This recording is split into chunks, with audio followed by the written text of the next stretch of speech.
पूर्णिमा व्रत कथा। पूर्णिमा व्रत की महिमा बहुत बड़ी है। इसका धार्मिक महत्व भी अत्यधिक है। हर माह की पूर्णिमा को यह व्रत किया जाता है। इस दिन चंद्रमा अपने पूर्ण आकार में होता है। इस व्रत की कथा इस प्रकार है। एक समय की बात है, एक गरीब ब्राह्मण दंपति एक छोटे से गांव में रहते थे। ब्राह्मण अत्यंत धर्मात्मा श्रद्धालु थे, लेकिन उनकी आर्थिक स्थिति बहुत दयनीय थी। ब्राह्मणी भी अत्यंत धर्मपरायणा पतिव्रता थी।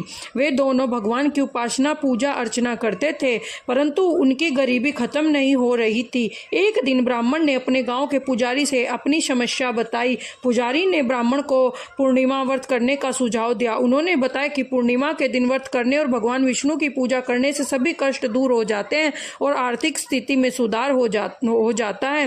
ब्राह्मण और उसकी पत्नी ने पूरे श्रद्धा भाव से पूर्णिमा व्रत का पालन करना शुरू किया।